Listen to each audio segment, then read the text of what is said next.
Welcome to Project Sullivan. My name's Gilbert. And I'm Gogo. Today we're working on our brand new to us Ford F250. Yeah, we're going to see if this thing will run today. Right. Made in 1996 originally.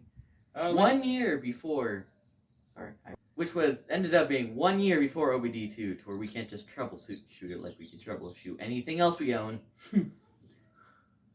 So let's see if we can get this Ford running. Here on Project Sullivan.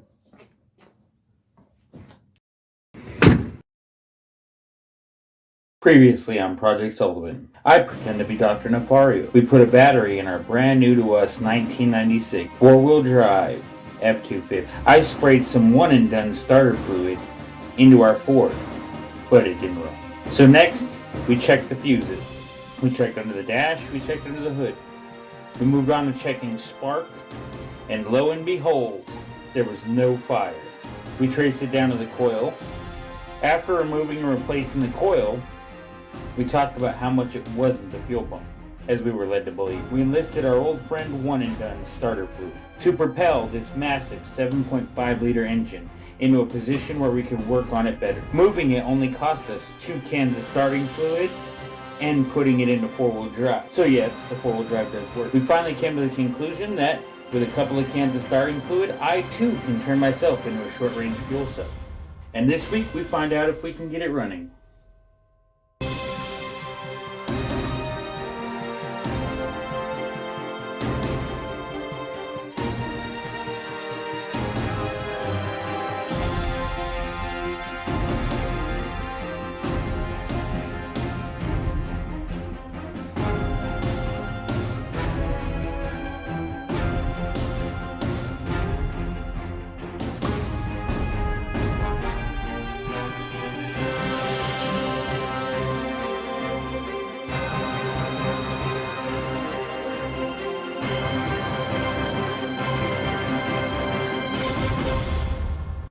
Alright, this is day 2 on the Ford. Episode 1, we pulled it over, got it in a position, got it to start off some ether, so we got it backed up into position. Today we got to figure out why it's not getting any fuel. Like I said, the guy who we acquired the truck from said that it had a bad fuel pump, but we don't necessarily know if that's the case. He's like, it's just a fuel pump. We've already had to replace the coil on it. Yeah, we have had to replace the coil on it already. That wasn't too bad. I'll take a little walk around on the truck, kind of show you what kind of awesomeness this thing has. Alright, this is our 1996 Ford F250 four-wheel drive. And you can see, right now we're missing the front grille, but it was in the vehicle when we got it, so we'll be able to put that back on. We open the hood here. We have the big block 460 engine in it. So, of its time, this was a powerhouse. It actually had more power and torque than the diesel did. So this should be able to do whatever work we need to do with it. It won't compete with the diesels of nowadays, but it'll get our jobs done. We had to put a new battery in it already. Coils on the other side. You can see that when we walk back around the truck. We back up a little though. The body's not in too bad a shape. It has a couple of dings and dents in places. All the tires were aired up when we got it. Rocker panels are nice and sturdy. We got all the denting seems to be in the back. This is a work truck. If you can't tell, our back gate, we got custom bumpers. And Third one up there. tailgate. That's the third one up there. And apparently, it's so you can haul 4 trailers at once. We got our lower receiver, our next low receiver. It has a gooseneck in the bed. And our one up top for some reason. We got an anvil when we acquired this. That's going to be awesome. It's a makeshift anvil, but it'll do our purposes. Is that a train rail? It'll do its proper. Like I said, it's got a little bit of work dents here and there. Yeah, it'll get more. Got all its lights, got its trim, the chrome. 3/4 ton. The interior is missing a door panel. We have our locking hubs. Come this way. We got manual locking hubs. You know, that's what you want in these older ones. Those ones never break. It's the automatic ones that are a problem. Constant buzz every time you open the door. You just take the keys out and put them Either or not, whether the keys are in or not. Have to mess with that. That back door panel on the other side, that also is already, we have that for the truck as well, so we'll be able to replace that. Our dash has seen better days, but this is just going to be an old work truck. We're not too terribly worried about it. Hey, it has a headliner. The seat's got its expansion slot missing for your leg to fit better. Oh, here we go. We forgot to mention the 2 fuel tanks. So since we got fuel going, since we're getting fuel going, Ford generally has 2 fuel pumps. And with this one, because it has 2 gas tanks, each one has a fuel pump, so it probably has 3 fuel pumps. And we don't know what's wrong. Custom headache rack. Can you see that? Our custom center console. I like the subway right there. Oh yeah, that came with the truck. Alright, let's see what we got for our glove box here.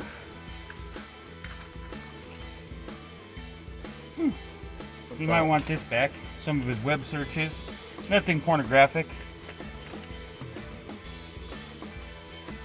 Oh wow, it's got the the owner's manual. So we have a maintenance schedule for the truck. Let's see if this has even ever been filled out. I was right, 1996. And it's completely empty, so apparently it's never had maintenance. Oh, the 96 warranty.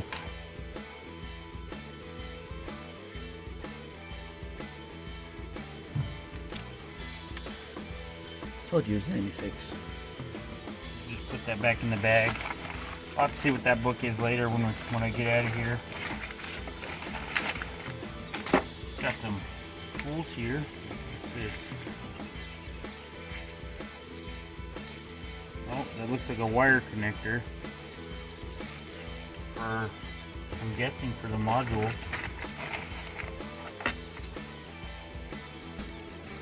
Apparently a custom pin for the small trailer. A couple of pens in here. Registration.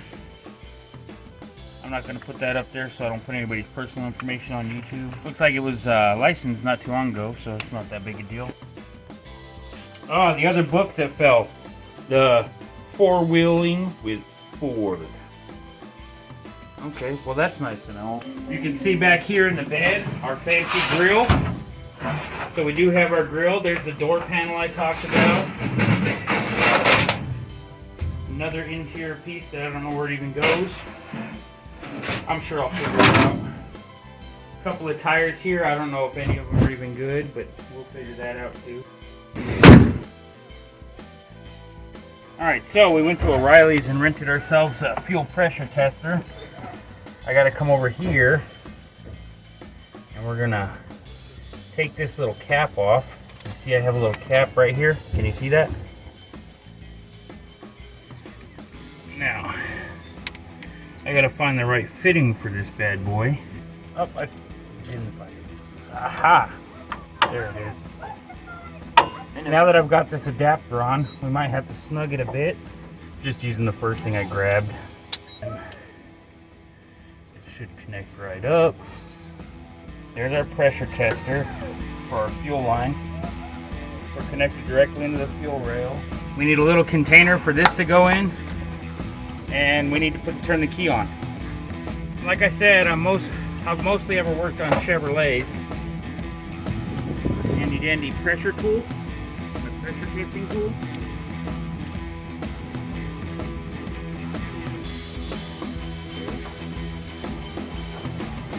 Nope.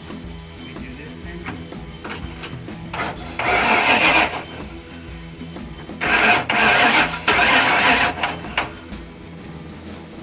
Alright, still not showing any signs of pressure. Okay, now we have power to that. Alright,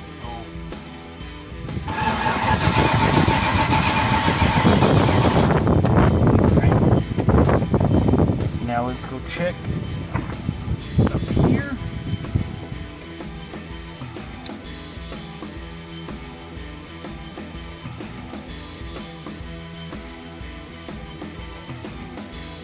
Now, we got our hose connected. We got our gauge here. Now, as we crank this engine, I'm just going to use our crank tool we used yesterday, or the crank idea we had yesterday. it should pressure up. If we don't see at least 75 psi, we know we got problems. Preferably, we'd want it to be more closer to 100.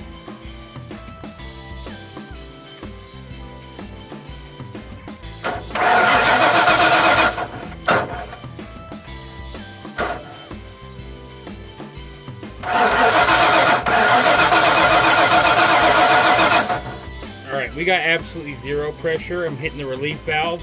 You can hear nothing. So we got to set this down, and something should have built up pressure. We have a bunch of fuel pumps. Let me switch.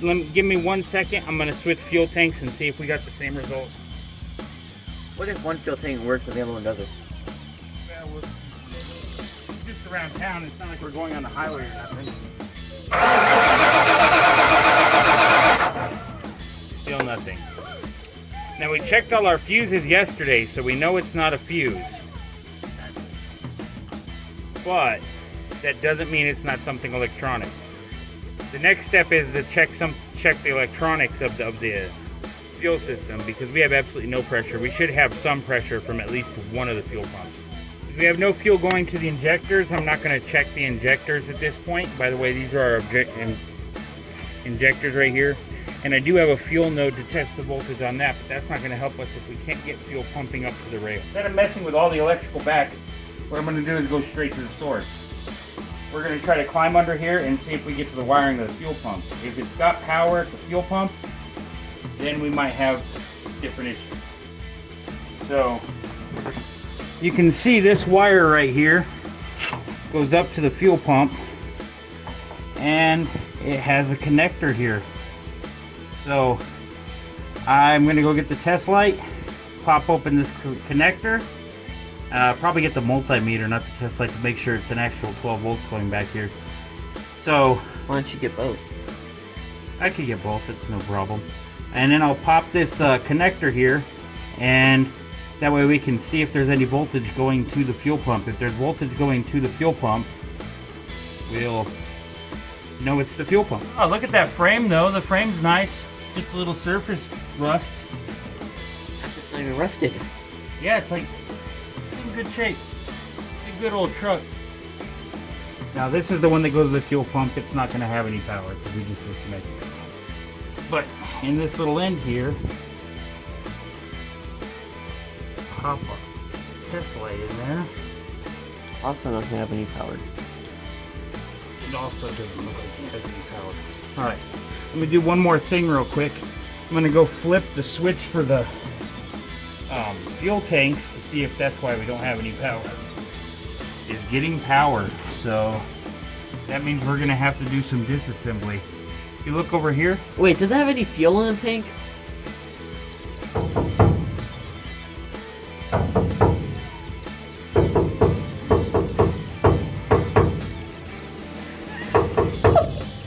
Doesn't sound like it. No, it doesn't. Maybe the fuel pump just doesn't have anything to pump. Well, we should hear it kick on when I plug it back in. Let me plug it back in real quick. Alright, something we forgot. We gotta check to see if it's getting the right amount of voltage.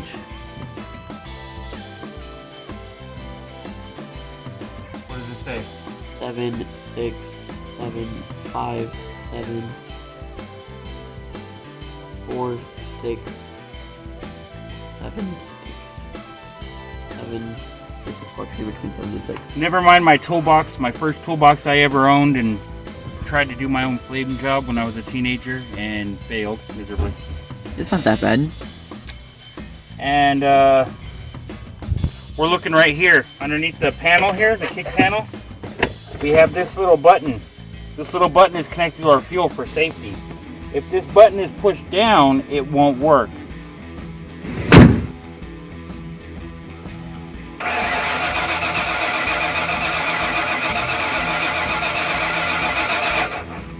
Nope, that wasn't it. Unless you didn't pull it up right. Yeah. So, we don't know. We also got to check our switch because these are known to be problematic. Now, the reason I'm going down this route is because when we tested the fuel pump, it only had 5 volts. Being that it only has 5 volts, made me do a little research on why it might have 5 volts. That's what led me to the kicker panel over there.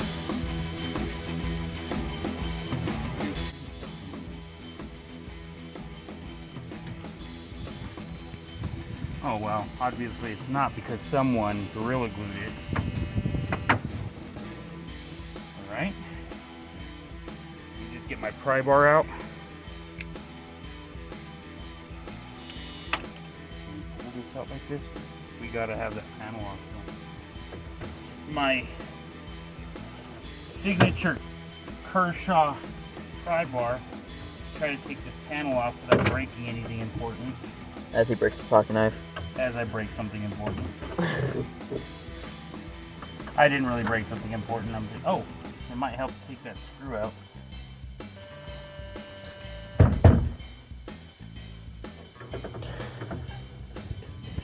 As you can tell, he does not like that buzzing. Probably gotta take this off too.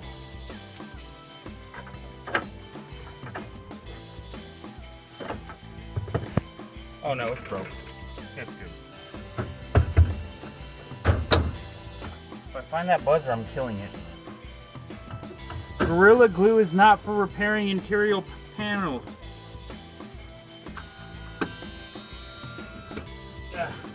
Me and that buzzer had a little bit of a discussion and we decided it shouldn't buzz no more. Oh, alright, now that the important stuff's out of the way, that damn buzzer, back to trying to figure out if there's any possible way I'm going to access this. Now you guys got to understand, it's not that I think Fords are bad or anything. I don't have a lot of experience with them. They're usually expensive to work on compared to like a Chevrolet. That's more about what it's about. I don't really think Ford's that bad a product. They do some pretty remarkable things. The Ford GT. Smart enough to group up with Shelby. Yeah. I don't want to break it because it's a headlight switch. Let me pause the video. Ah! You broke it! I broke it in the best possible way. The way you can get it back on. That's nice. What? All the check engine lights are out. Huh? Oh, there's one. Hold on. Let's check this switch with the multimeter real quick.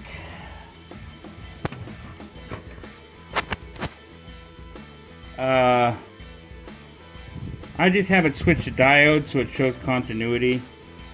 Just for now. We're just going to test this bad boy. Nothing. Nothing. Nothing. Okay, that has continuity. Yeah, okay, so if I hold the center, show continuity here.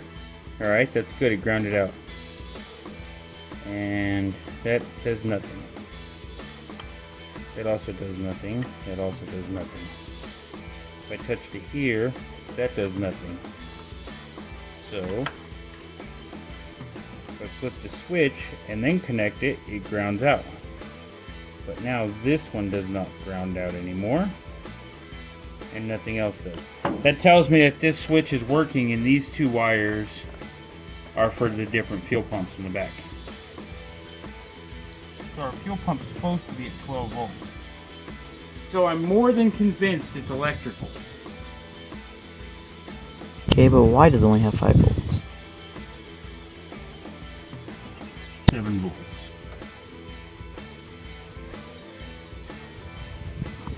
Good. We're good!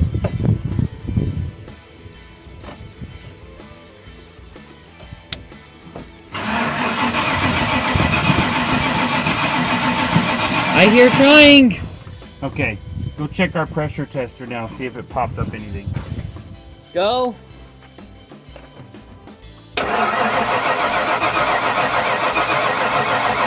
No! No.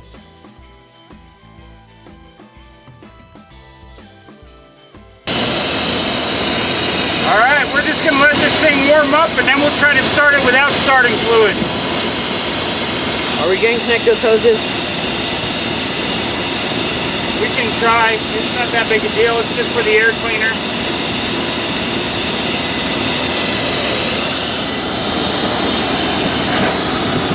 Dad, you might need to clean this lens. Huh? Look at the lens. When you started it. Okay, go ahead and stop the recording. Recording.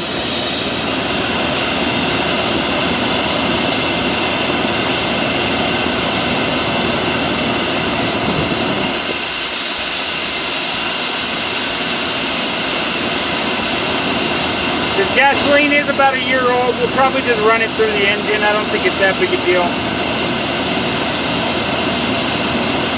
But we gotta change our oil. We gotta change our fluids. The oil seems fine. It doesn't smell or anything. Yeah, but it's still old.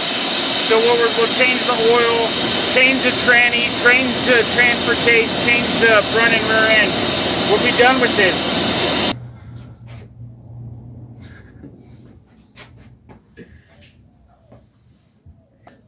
Well, looks like we got our Ford running. Or so you think. For the now. next day we started it and the thing actually died. And we couldn't figure out what it was. That part's not on film, but I'm pretty sure that Ford will be on film again eventually. Yeah, I'm pretty sure it is too. Yeah. Maybe even months down the road. I freaking hate that Ford. It has been more trouble than I feel like it was kind of worth. But... well, when it was only $1,000, what do you expect? Right, when it was cheap enough. Let's see if we got to take a break. Think about this. Figure out what has gone wrong. If you guys know what went wrong, Post down in the comments below. Yeah, let us know. Like, comment, and subscribe. See you next time here on Project Sullivan.